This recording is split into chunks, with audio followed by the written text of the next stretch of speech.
The Germans had long expected having to fight a two-front war between the Russians in the east and the French in the west. And they had developed a very elaborate plan for how to deal with that. And the plan was to trade space for time in the east, because they believed Russia would mobilize very slowly and they could give ground in face of a Russian advance, while the Germans concentrated the bulk of their forces for a quick knockout blow against the French. And the idea was for a German army of invasion to sweep through neutral Belgium, capturing the Channel ports as they swung to the north of Paris, and then came around behind Paris to encircle and capture it. This was a pretty good plan, and it would have probably worked, except that Russia mobilized faster than the Germans expected. And as a consequence of that, the Germans had to shift more troops to the east than they had planned, which weakened their offensive to the west, so that they didn't come in and around behind Paris. They approached Paris from the northeast.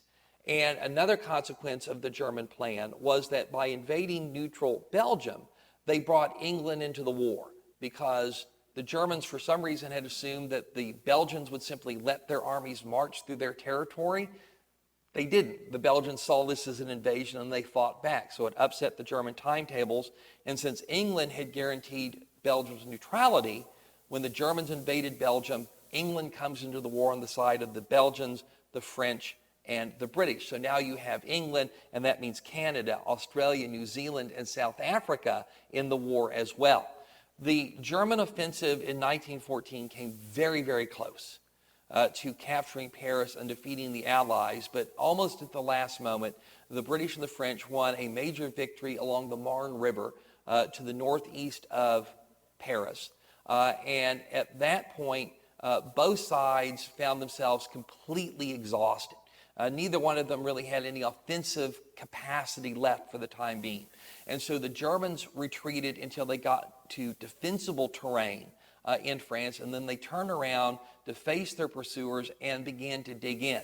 The British and the French pursued, came up against the German defenses, didn't have the strength to push through them, and so they had to stop and dig in as well. And now you got something that nobody had anticipated: the development of trench warfare.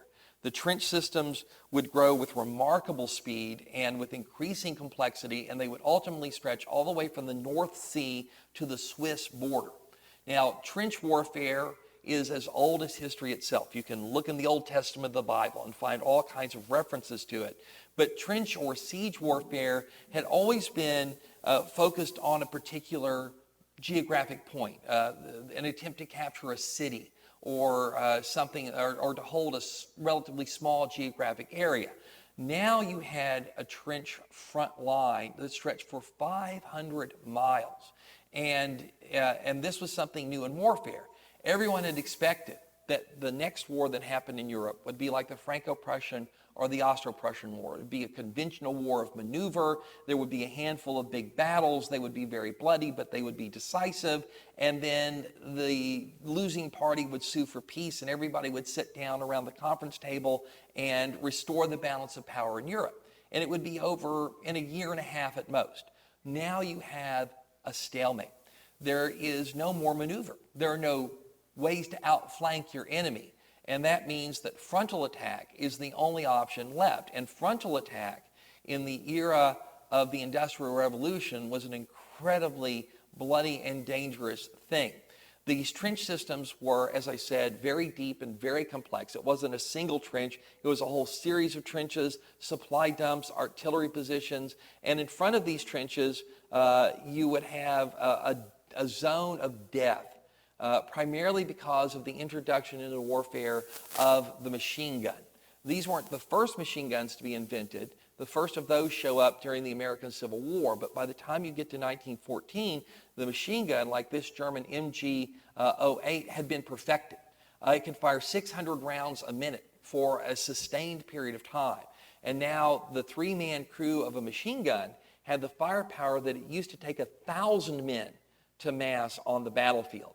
So inside these very complex trench systems, you had machine guns, and in front of them you had very deep entanglements of barbed wire Barbed wire, of course, invented in the United States in the 1870s, was going to change the nature of combat on the Western Front because now troops could not simply make a straightforward charge against their enemy. They would have to get through these entanglements of barbed wire.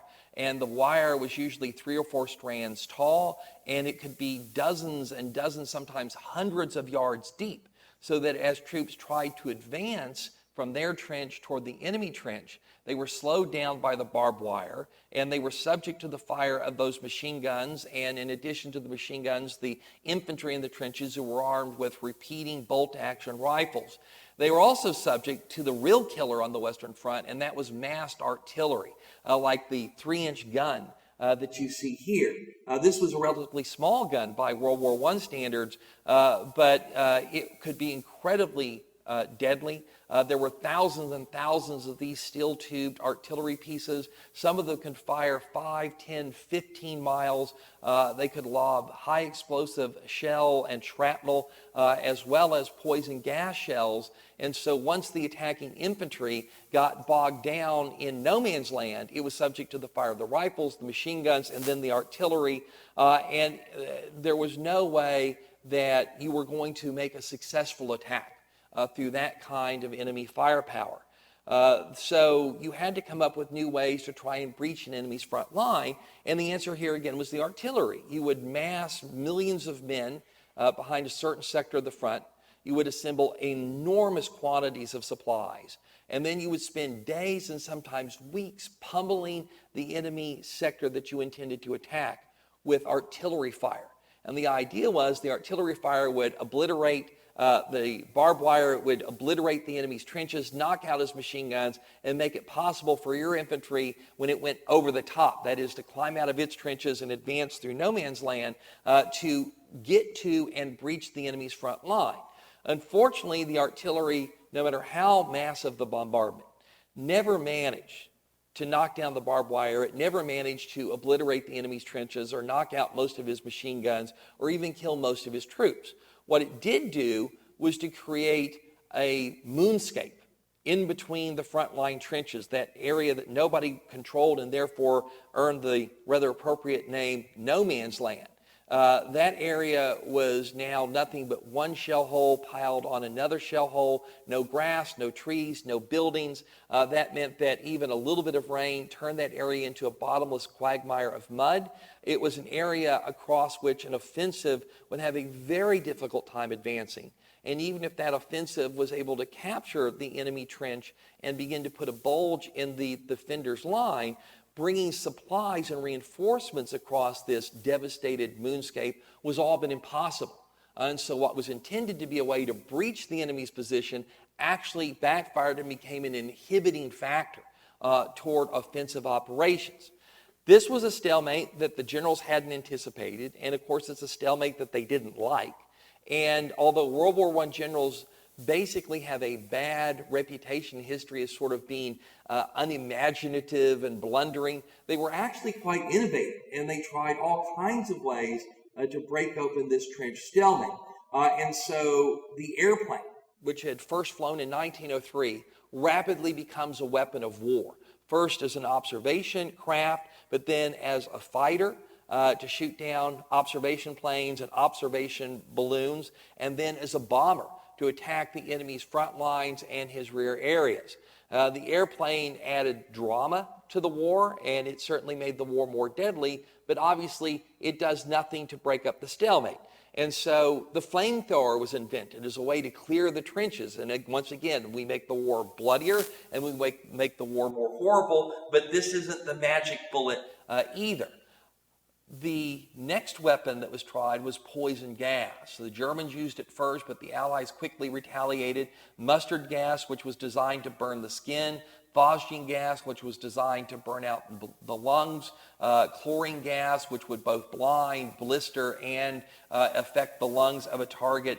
The gas was incredibly vicious on its targets, but very quickly, almost in the blink of an eye, both sides developed effective gas masks.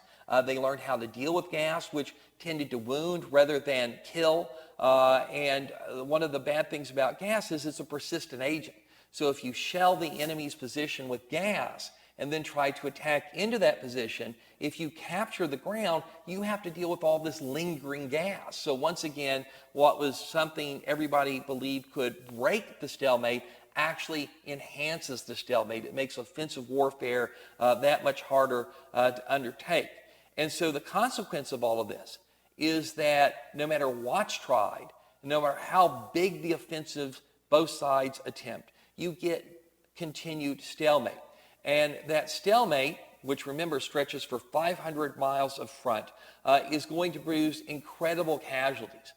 In the first 2 years of the war, just the French, the Germans, and the British, and these are just three of the combatants, suffer almost 6 million casualties and hardly move the trench lines a few miles in either direction. And so this is an unprecedented war. It's an unprecedented bloodbath, and there seems to be no end in sight. And for the United States, this is going to have consequences.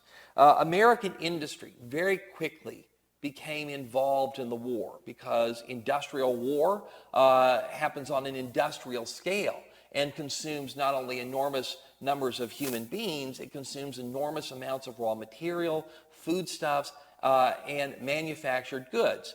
And very quickly, the British in particular, but to some extent also the French, began to place orders in American factories for uniforms, for helmets, for munitions, for weapons, and American industry was happy to meet those needs. There was a lot of money to be made in selling munitions and other things to the warring powers.